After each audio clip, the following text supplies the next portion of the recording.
better daily, where we work hard in our minds, bodies, and our spirits to become 1% better every single day. Download the app and join our Betterment family at betterdaily.live to catch the video version of these podcasts. Here's your host and my dad, Alex Van Houten.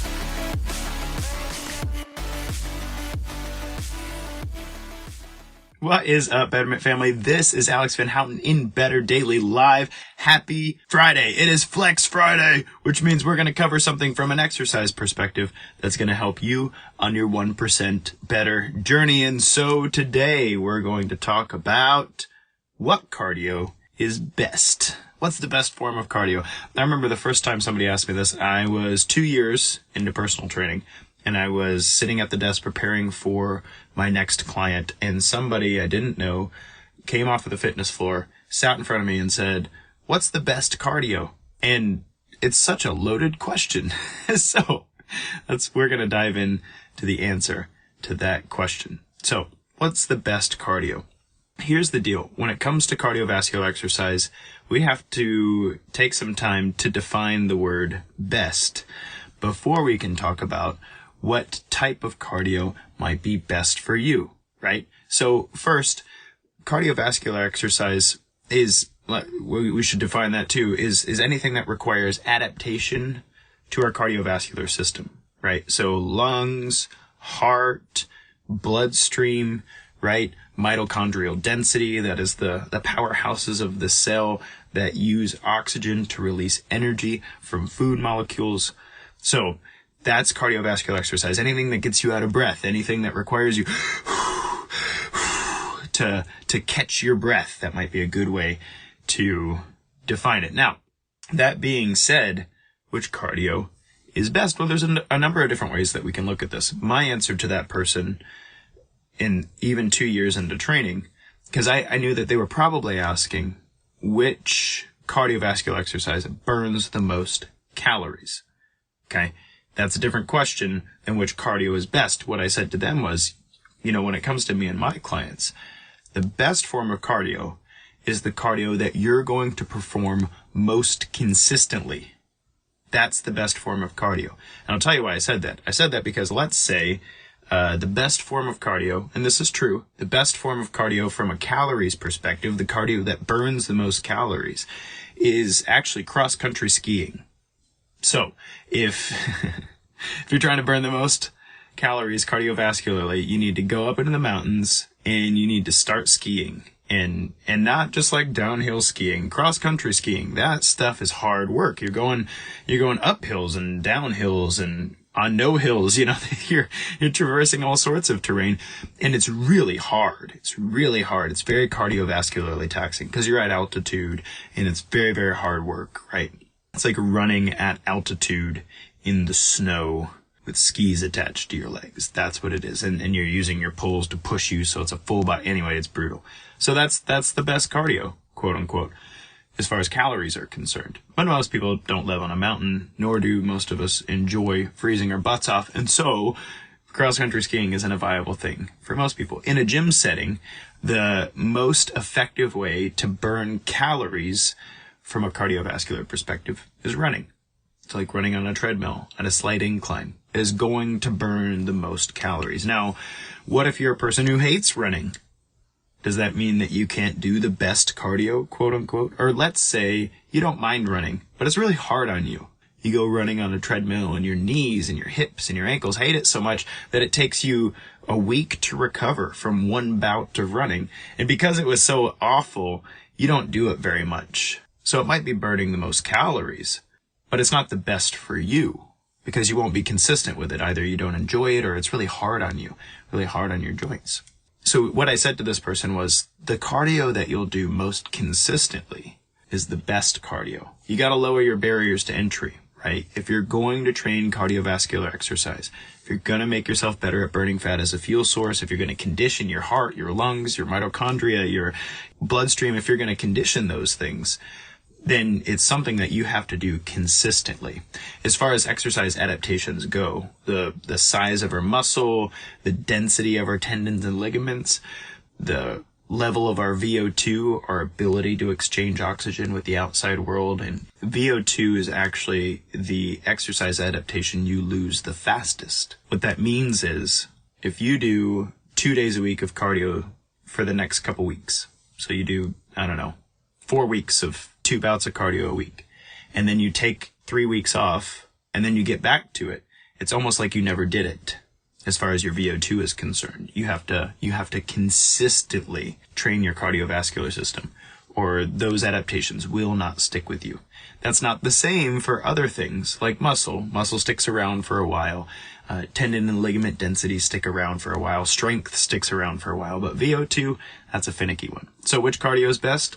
Answer number 1, the one you'll do most consistently. Now, answer number 2 is not calories. Again, that'll be my third one. That'll be the third thing I say.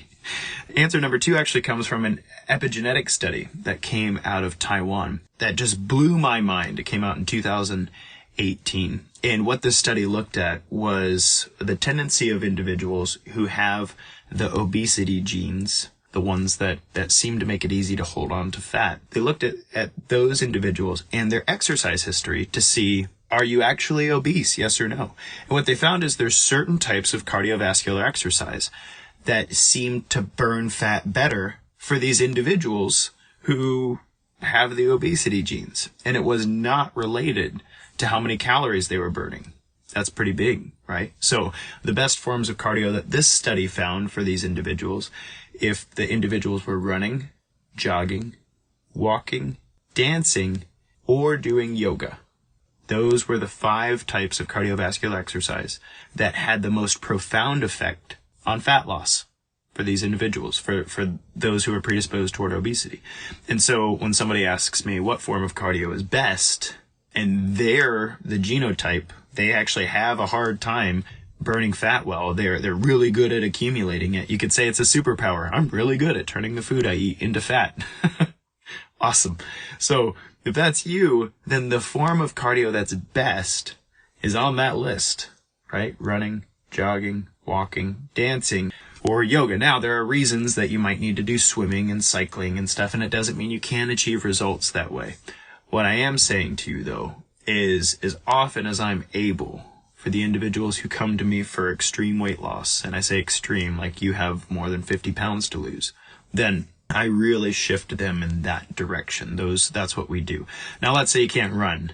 Okay. But maybe you can hike. Maybe you can trail walk. Maybe you get in good enough shape that the Stairmaster is actually a good call for you because it's not too hard on your knees and not too hard on your ankles and there's no impact. Great. It seems to be this motion. Okay. So the dancing's interesting and the yoga's interesting because most people wouldn't think of those as forms of cardio, but they were on that list. They were on that list of things. And the question is, okay, if cycling isn't on that list, but yoga is, there's got to be something other than calories going on because cycling obviously burns more calories than yoga. And we've actually tested that. We can see that an intense cycling bout burns a whole lot of energy. And in a yoga bout, I mean, it does burn some calories for sure, but not nearly as much as an intense cycling bout. So what's going on here? What's the deal? And the researchers speculated that there's something to do with the adaptation. That yoga, dancing, jogging, running, walking, those signal to the body something that seems to shut off those genes that accumulate fat. And for whatever reason, the other movement patterns, things like swimming, cycling, they looked at weight training, they looked at badminton, they looked at DDR, they did a bunch of stuff. Those things did not result in buffering those genes. And so when we're talking about what form of cardio is best, first answer, the one you're going to do the most consistently. Second answer, pick from those 5. Running, jogging, walking, dancing, yoga, as often as you're able to, as often as you're willing to, right? And those movement patterns might have something to do with it. So if you can't run, but you can do the Stairmaster, get your hands off the rails. It's not a tricep exercise. If you can do the Stairmaster, right, then that would be a great cardiovascular exercise for you. And then last and least, that I'm the least bit interested with regard to your cardio, I want you to cardio that's consistent for you. I want you doing cardio that's helpful for your genetic makeup and that your body responds well to. And lastly, then we can worry about calories. And this actually has a lot more to do with the intensity of your cardio than it does your actual modality, right? So sure, the elliptical burns fewer calories than running, or the row machine burns fewer calories than cycling, right? Because the row machine, it's a great exercise, awesome exercise, but it's hard to do it as consistently, and your leg muscles in a good cycle workout, all of your leg muscles are working much bigger muscle groups than your upper body. Anyway, all that to say, I'm more interested in where those calories are coming from when it comes to cardiovascular exercise. And so base training, that is low intensity, steady state cardio, that's pulling from your fat stores. That's teaching your body to burn fat as a fuel source. Moderate intensity exercise on a scale of 1 to 10, 1 being like, this is the easiest thing I've ever done. 10, like, I'm going to die if I keep doing this. Moderate intensity cardio is somewhere in the 5 to 7 range. And what that does is that actually will increase your mitochondrial density, build some endurance. And it's a nice in-between fat burning and carbohydrate burning. And last but not least, your high-intensity interval training is going to pull from your carb stores. It's going to put you in a state of oxygen debt, and it's going to create some hormonal adaptations. That's going to help you with both cardiovascular conditioning and fat loss. And so my last answer there is yes, burn calories, but let's burn calories from all of those buckets. Right? In a great cardiovascular program, you're going to hit each of those buckets. You're going to have a little low intensity work, long duration, low intensity work in your week. You're going to have some moderate duration, moderate intensity work in your week. And then you're going to have some short duration, high intensity workouts in your week. And then boom, that's the best cardio. Consistent cardio that works with your genetics, that pulls from all the different buckets of calories that you can pull from. And that is not a 2-year answer. That's a 16-year answer. So I hope this is really helpful to you. This has been Coach Alex in Flex Friday for Better Daily Live. Next week, we're starting on Monday with Mindset Monday, and I'm really looking forward to joining you then. Until then, it's just 1%. You got this.